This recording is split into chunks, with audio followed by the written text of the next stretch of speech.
Assalamualaikum warahmatullahi wabarakatuh. Saya Anira Syahadati Arsa, Prodi Hukum Ekonomi Syariah kelas A, NIM 200201110023. Saya Anira Syahadati Arsa sebagai pemateri pertama. Pengertian hukum pidana. Hukum pidana ialah hukum yang mengatur tentang pelanggaran-pelanggaran dan kejahatan-kejahatan terhadap kepentingan umum. Perbuatan di mana diancam dengan hukuman yang merupakan suatu penderitaan atau siksaan.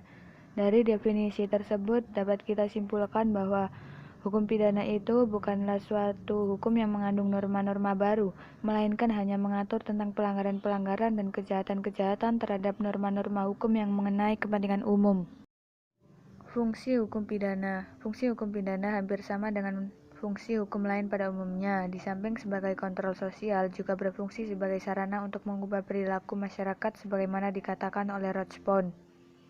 Fungsi hukum sebagai kontrol sosial adalah merupakan aspek yuridis normatif dari suatu kehidupan sosial masyarakat atau dapat disebut pemberi definisi dari tingkah laku yang menyimpang, serta akibat-akibatnya, seperti larangan, perintah, pemidanaan, atau ganti kerugian, sehingga sering dianggap sebagai suatu alat pengendali sosial di mana hukum dianggap berfungsi untuk menetapkan tingkah laku yang baik dan tidak baik. Fungsi hukum tersebut menampakkan keterkaitan bila dihubungkan dengan keberadaan hukum pidana, yang pada dasarnya meliputi dan mengandung nilai-nilai keamanan, ketertiban, sebagai tujuan langsung dari hukum pidana yang mutlak harus dicapai. Unsur-unsur hukum pidana. Menurut S.R. Sianturi, secara ringkas unsur-unsur tindak pidana yaitu: pertama, adanya subjek; kedua, adanya unsur kesalahan; ketiga, perbuatan bersifat melawan hukum; keempat, suatu tindakan yang dilarang atau diharuskan oleh undang-undang atau perundangan dan terhadap yang melanggarnya diancam pidana; kelima, dalam suatu waktu, tempat, dan keadaan tertentu. Dalam 5 unsur tersebut dapat disederhanakan menjadi unsur subjektif dan objektif.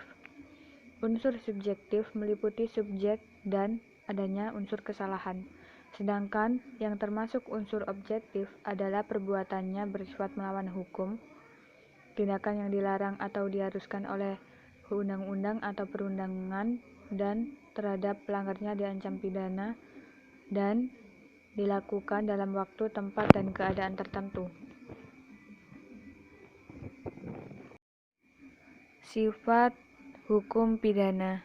Menurut Wirjono Projodikoro, hukum pidana dapat dinyatakan sebagai hukum publik.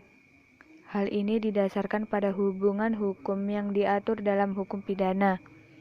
Titik beratnya tidak berada pada kepentingan individu, melainkan pada kepentingan umum. Sifat ini dapat dilihat pada hukum pidana, yaitu dalam hal penerapan hukum pidana pada hakikatnya tidak tergantung kepada kehendak seorang individu yang inkonkret langsung dirugikan, melainkan diserahkan kepada pemerintah sebagai wakil dari kepentingan umum. Asas-asas hukum pidana. Yang pertama, asas legalitas.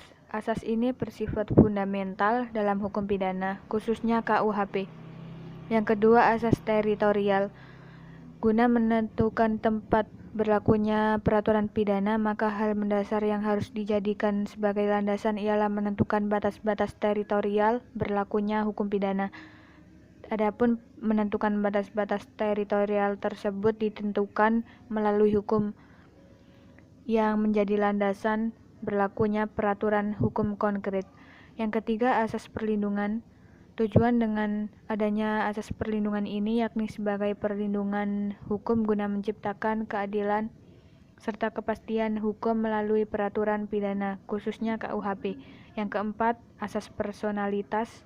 Asas ini lebih menekankan terhadap perbuatan seorang WNI yang melakukan tindak pidana di luar wilayah negara Indonesia, karena sebagai asas dalam KUHP, asas ini menentukan arah dan tujuan peraturan pidana yang konkret, yakni peraturan pidana khususnya terkait dengan perbuatan seseorang yang melanggar KUHP di luar wilayah Indonesia. Yang kelima, asas universal. Sebagai negara anggota PBB, maka negara Indonesia otomatis berpartisipasi terhadap penyelenggaraan hukum dunia, yakni adanya asas universal ini, maka kepentingan yang dilindungi tidak hanya kepentingan negara Indonesia saja, tetapi juga kepentingan hukum dunia. Sumber hukum pidana. Sumber-sumber hukum pidana dibagi menjadi dua sumber, yaitu sumber hukum pidana tertulis yang meliputi pertama, sumber hukum tertulis dan terkodifikasi, misalnya KUHP atau Undang-Undang 3/1981. Yang kedua, sumber hukum tertulis dan tidak terkodifikasi atau tersebar ke dalam peraturan perundang-undangan lain seperti Undang-Undang Korupsi, Undang-Undang Psikotropika, Undang-Undang Narkoba, Undang-Undang Pencucian Uang, dan lain sebagainya. Sedangkan sumber hukum yang tidak tertulis dan tidak terkodifikasi yaitu hukum adat. Hubungan hukum pidana dengan tata hukum di Indonesia.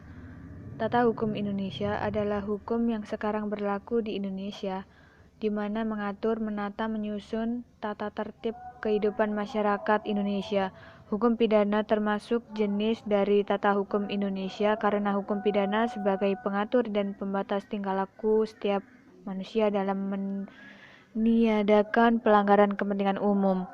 Hukum pidana termasuk jenis tata hukum pengatur Indonesia, di mana sebagai pengatur kehidupan masyarakat dalam mengatur ketertiban umum, dan tata hukum Indonesia sebagai pemelihara pertahanan tata tertib.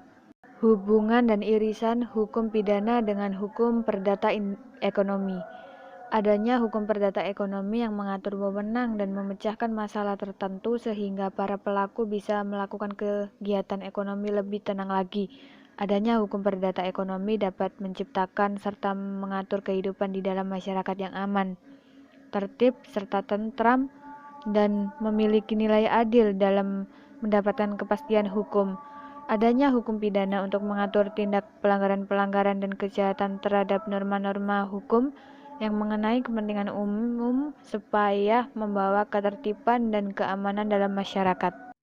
Materi selanjutnya akan dipresentasikan oleh saya atas nama Ahmad Izamuddin Haikal dengan NIM 2002021100024.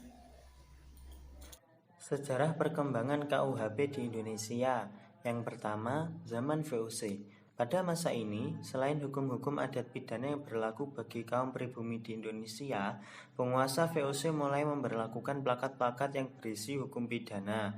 Tahun 1642, Johan Maeshuker, mantan Hof van Justiti di Batavia, yang mendapat tugas dari Gubernur Jenderal Van Diemen merampungkan suatu himpunan plakat-plakat yang dinamakan Statuten van Batavia. Kemudian, pada tahun 1650, himpunan ini disahkan oleh Heren Zeventien. Menurut Utrecht, hukum yang berlaku di daerah yang dikuasai oleh VOC ialah 1. Hukum statuta yang termuat di dalam Statuten van Batavia. 2. Hukum Belanda kuno.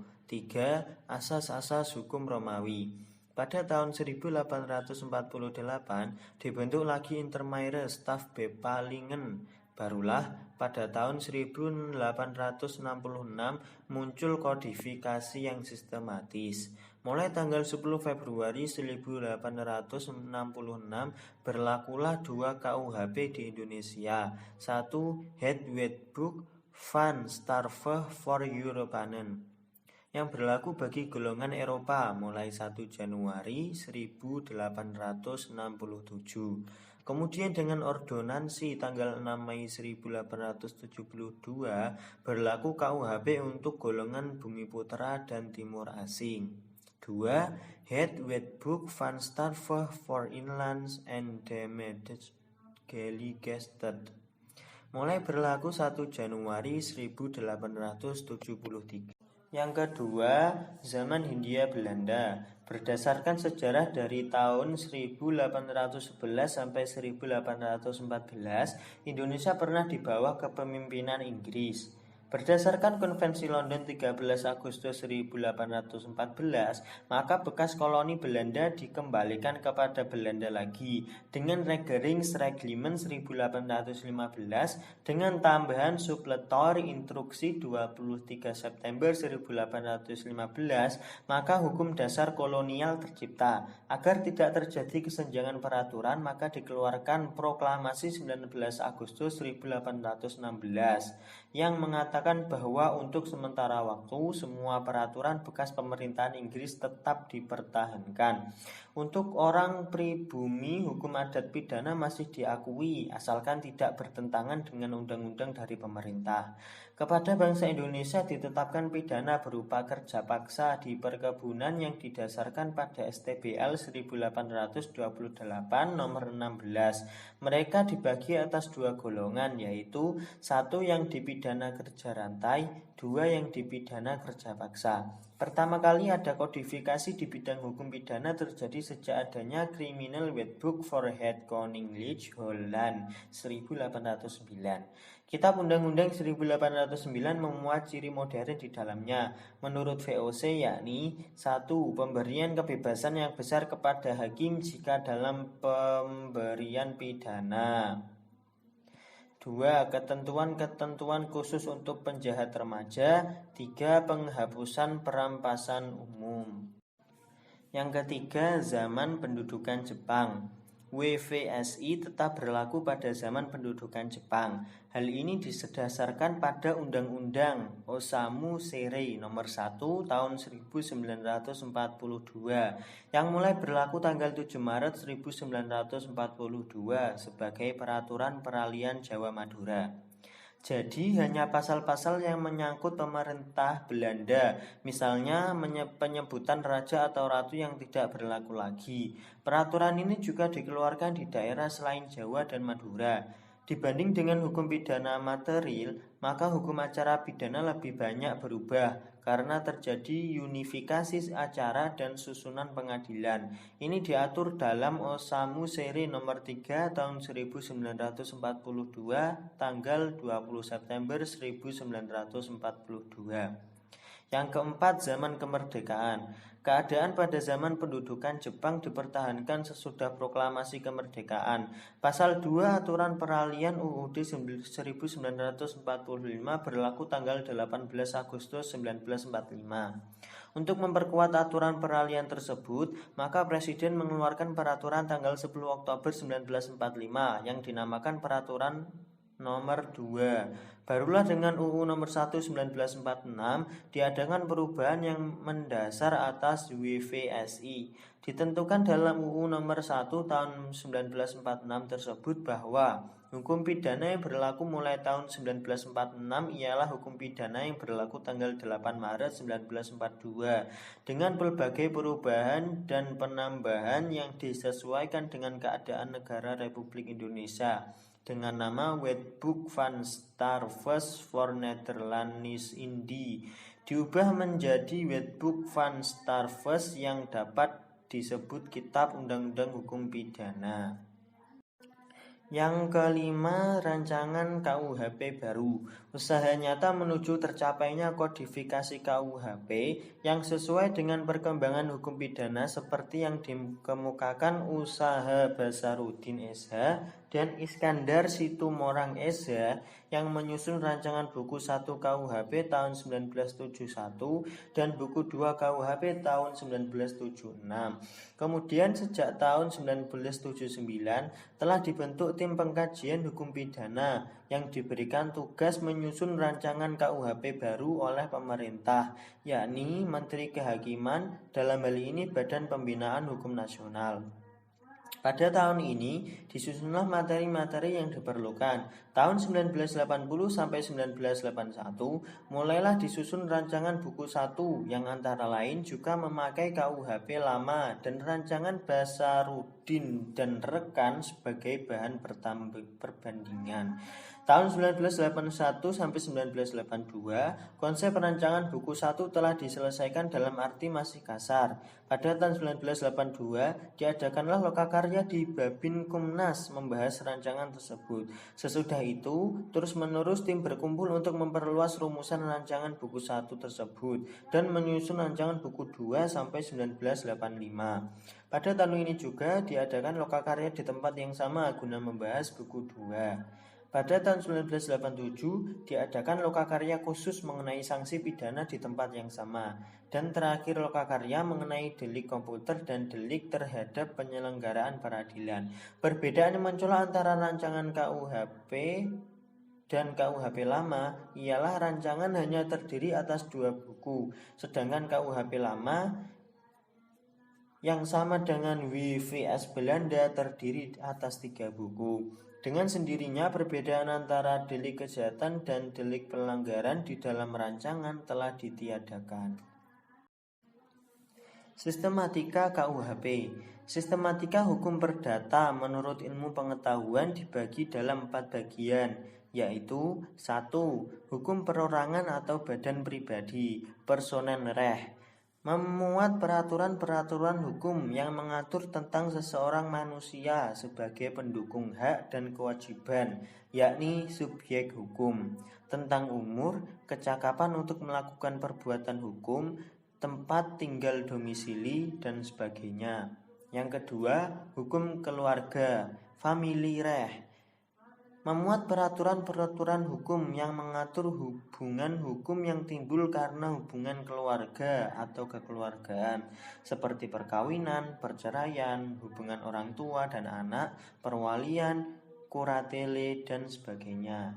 Yang ketiga, hukum harta kekayaan, vermogenrecht. Memuat peraturan-peraturan hukum yang mengatur hubungan hukum seseorang dalam lapangan harta kekayaan, seperti perjanjian, milik, gadai, dan sebagainya. Yang keempat, hukum waris, erfrecht. Memuat peraturan-peraturan hukum yang mengatur tentang benda atau harta kekayaan seseorang yang telah meninggal dunia. Dengan perkataan lain, hukum yang mengatur peralihan benda dari orang yang meninggal dunia kepada orang yang masih hidup. Delik. Kitab Undang-Undang Hukum Pidana, yakni KUHP, sebelumnya adalah Wehrbuch van Strafrecht, WVS. Kemudian setelah Indonesia merdeka tahun 1945, maka sesuai dengan UU nomor 1 tahun 1946, istilah KUHP baru muncul dan mulai berlaku, yang termasuk sebagai hukum pidana material.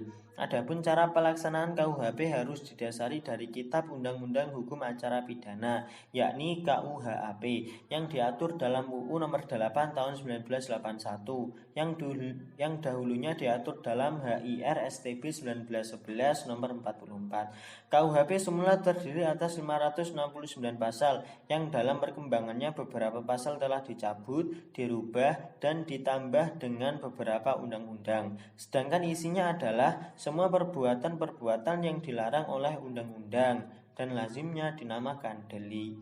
Adapun delik dapat digolongkan menjadi 2. 1. Delik formil adalah delik yang perumusannya dititikberatkan kepada perbuatan yang dilarang. Delik tersebut telah selesai dengan dilakukannya perbuatan seperti tercantum dalam perumusan undang-undang. Misalnya pencurian, pasal 362 KUHP. 2. Delik material adalah delik yang perumusannya dititikberatkan kepada kita yang tidak dikehendaki dilarang. Delik ini baru selesai apabila akibat yang tidak dikehendaki itu telah terjadi, misalnya pembunuhan. Pasal 338 KUHP.